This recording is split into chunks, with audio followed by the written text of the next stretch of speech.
ओम कृष्णाय वासुदेवाय हरे परमात्मने प्रणतक्लेश नाशाय गोविंदाय नमो नमः। जय श्री कृष्णा।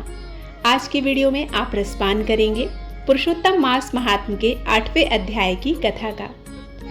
श्री सूत जी महाराज बोले, हे तपोधन, विष्णु और श्री कृष्ण के संवाद को सुनकर संतुष्ट मन नारद नारायण से पुनः प्रश्न करने लगे।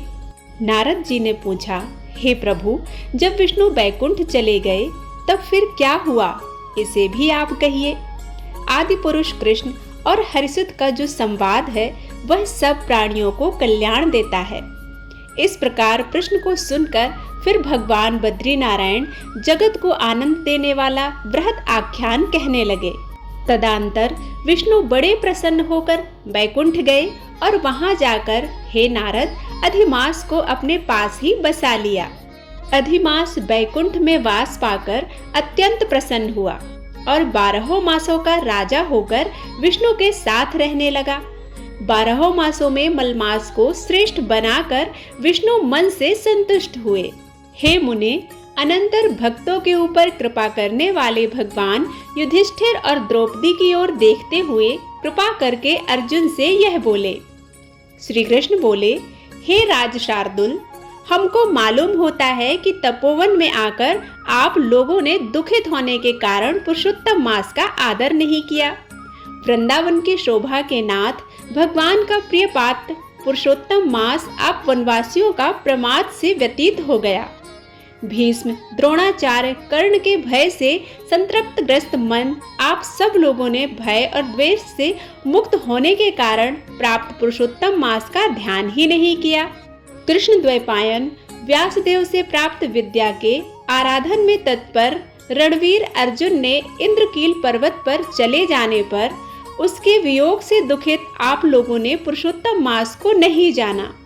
अब यदि आप यह पूछें कि हम क्या करें, तो मैं यही कहूँगा कि भाग्य का अवलंबन करो। पुरुषों का जैसा कर्म होता है वैसा ही सदा उन्हें फल प्राप्त होता है। भाग्य से उत्पन्न जो फल है वह अवश्य ही भोगना पड़ता है। दुख, सुख, भय, कुशलता इत्यादि भाग्य के अनुसार ही मनुष्य को प्राप्त होते हैं। इसलिए अदृष्ट पर विश्वास रखने वाले आप लोगों को अदृष्ट पर निर्भर रहना चाहिए। अब आपके बाद आप लोगों के दुख का दूसरा कारण और बड़ा आश्चर्यजनक इतिहास के सहित कहते हैं। हे महाराज, हमारे मुख से कहा हुआ सुनो। श्री कृष्ण बोले, हे भाग्यशालिनी द्रौपदी, पूर्व जन्म में बड़ी सुंदरी मेधावी ऋषि के घर में उत्पन्न हुई थी। समय व्यतीत होने पर जब 10 वर्ष की हुई तब क्रम से रूप और लावण्य से युक्त अति सुंदर और आकर्षक नेत्र से शोभायमान हुई। चातुर्य गुण से युक्त यह अपने पिता की एकमात्र इकलौती कन्या थी। अतः चतुरा, गुणवती, सुंदरी यह पिता की बड़ी लाडली थी। मेधावी ने सदा लड़के की तरह इसे माना, कभी भी अनादर नहीं किया। यह भी साहित्य शास्त्र में पंडिता और नीति शास्त्र में भी प्रवीणा थी। इसकी माता छोटी अवस्था में ही मर गई थी। पिता ने ही इनका प्रसन्नता पूर्वक पालन पोषण किया था। पास में रहने वाली अपनी सखी के पुत्र पौत्रादि सुख को देखकर इनको भी इच्छा हुई और तब यह भी सोचने लगी कि हमें भी यह सुख कैसे प्राप्त होगा। गुण और भाग्य का निधि, सुख देने वाला पति और सत्पुत्र कैसे होंगे। इस प्रकार मनोरथ विचारती हुई सोचने लगी कि पहले मेरा विवाह उपस्थित था, परंतु भाग्य ने बिगाड़ दिया। अब क्या करने से अथवा क्या जानने से एवं किस देवता की उपासना करने से या किस मुनि के शरण में जाने से अथवा किस तीर्थ का आश्रय करने से मेरी यह मनोकामना पूर्ण होगी। मेरा भाग्य कैसा सो गया कि कोई भी पति मुझको वरण नहीं करता है। पंडित भी मेरे पिता से मेरे ही दुर्भाग्य से मूर्ख हो गया है। बड़ा आश्चर्य है, विवाह का समय उपस्थित होने पर भी मेरे समान वर को पिता ने नहीं दिया। मैं अपनी सहेलियों के बीच में प्रमुख हूँ, परंतु कुमारी होने के कारण पति दुख से पीड़ित हूँ। जैसे मेरी सखियां पति सुख को भोगने वाली हैं, वैसे मैं नहीं हूँ। मेरी भाग्यवती माता क्यों पहले मर गई? इस प्रकार चिंता से व्याकुल कन्या मनोरथ रूप समुद्र के मोह रूप जल में निमग्न हो शोक मोह रूप लहरों से पीड़ित हो गई। इसके पिता मेधावी ऋषि भी कन्यादान के लिए कन्या के समान वर ढूंढने के लिए देश विदेश भ्रमण करने के लिए निकले, परंतु कन्या के अनुरूप वर न मिलने से अपने मनोरथ में निराश हुए। कन्या के और अपने भाग्य से कन्यादान रूप संकल्प के पूर्ण न होने से देवयोग के कारण बड़ा भारी दारुण ज्वर उन्हें आ गया।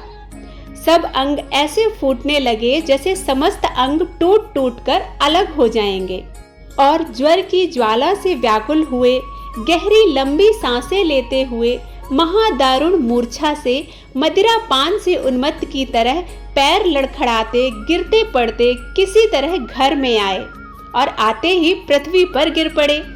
भय से विह्वल कन्या जब तक पिता को देखने आई तब तक कन्या को स्मरण करते हुए मेधावी मुनि मरणासन्न हो गए। भाग्य के फलस्वरूप बल से एकाएक कांपने लगे और कन्यादान प्रसंग से उठा हुआ जो महोत्सव था वह जाता रहा। तदंतर पहले किए हुए गृहस्थाश्रम धर्म के परिश्रम के प्रभाव से संसार वासना को त्याग कर भगवान में चित्त को लगाने लगे। उन मेधावी ऋषि ने शीघ्र ही नील कमल के समान श्याम वर्ण वाले सुंदर आकृति वाले श्री पुरुषोत्तम हरि का स्मरण किया। हे रास के स्वामी, हे राधा रमण, हे प्रचंड भुजदंड से दूर से ही देवताओं के शत्रु दैत्य को मारने वाले, हे अति उग्र दावानल को पान कर जाने वाले, हे कुमारी गोपिकाओं के उतारे हुए वस्त्रों का हरण करने वाले, हे श्री कृष्ण, हे गोविंद, हे हरे, हे मुरारे, हे राधेश, हे दामोदर, हे दीनानाथ, मुझ संसार में निमग्न की रक्षा कीजिए। इंद्रियों के ईश्वर, मैं आपको प्रणाम करता हूँ। इस प्रकार मेधावी के वचनों को दूर से ही सुनकर श्री भगवान के दूत चटपट मुकुंद लोक से आते हुए और उस मरे हुए मुनि को हाथ से पकड़कर ईश्वर के चरण कमलों में ले आए। इस प्रकार अपने पिता के प्राणों को निकलता देख वह कन्या हाहाकार करके रोने लगी और पिता के शरीर को अपनी गोद में रखकर अति दुख से विलाप करने लगी। चील पक्षी की तरह बहुत देर तक विलाप करके अत्यंत दुख से विह्वल हुई और पिता को जीवित की तरह समझकर बोली, हे पिता, हे कृपा सिंधु, हे अपनी कन्या को सुख देने वाले, मुझे आज किसके पास छोड़कर आप बैकुंठ सिधारे हैं? हे तात, पितृहीन मेरी कौन रक्षा करेगा? आज मेरे भाई, बंधु, माता आदि कोई भी नहीं है। हे तात, मेरे भोजन वस्त्र की चिंता कौन करेगा? कैसे मैं रहूंगी इस शून्य वेद ध्वनि रहित निर्जन वन की तरह आपके घर में? हे मुनिश्रेष्ठ, अब मैं मर जाऊंगी, ऐसे जीने में क्या रखा है? हे कन्या में प्रेम रखने वाले पिता, हे तात, विवाह विधि किए बिना ही आप कहाँ चले गए? हे तपोनिधे, आप यहाँ आइए और अमृत के समान मधुर भाषण कीजिए। क्यों आप चुप हो गए? हे तात, बहुत देर से आप सोए हुए हैं, अब जागिए। ऐसा कहकर आंसू बहाती हुई घड़ी घड़ी कन्या विलाप करने लगी और पिता के मरने से दुखित हुई आरता चील पक्षी की तरह मुक्त कंठ से रोने लगी। उस लड़की का रुदन सुनकर उस वन में रहने वाले ब्राह्मण आपस में कहने लगे कि इस तपोवन में अत्यंत करुण शब्द से कौन रो रहा है। ऐसा कहकर सब तपस्वी चुप होकर यह मेधावी ऋषि की कन्या का शब्द है ऐसा निश्चय कर घबराए हुए हाहाकार करते मेधावी के घर में आए और वहां आकर सबने कन्या के गोद में मरे हुए मेधावी ऋषि को देखा और देखकर उस वन के रहने वाले सब मुनि भी रोने लगे और कन्या की गोद से शव को लेकर शिव मंदिर के पास शमशान पर गए। वहां काष्ठ की चिता लगाकर विधि से अंत्येष्टि कर्म कर उसका दाह किया।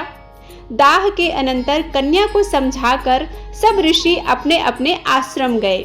इधर कन्या भी धैर्य धारण कर यथाशक्ति क्रिया के लिए द्रव्य खर्च करती हुई इस प्रकार पिता की मरण क्रिया को करके कन्या इसी तपोवन में निवास करने लगी और पिता के मरण दुख रूपी दुखाग्नि से जली हुई रंभा की तरह व्यथित होती हुई एवं बछड़े के मर जाने से जैसे गौ चिल्लाती है और खाती नहीं दुर्बल होती है, वैसे ही यह बाला भी दुखित हुई। इसके आगे की कथा को सुनने के लिए आप 9वां अध्याय जरूर सुनिएगा।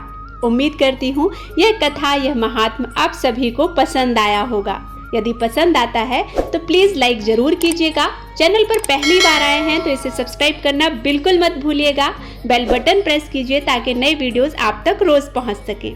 मिलती हूँ एक नई कथा के साथ, तब तक के लिए जय श्री कृष्णा, राधे राधे।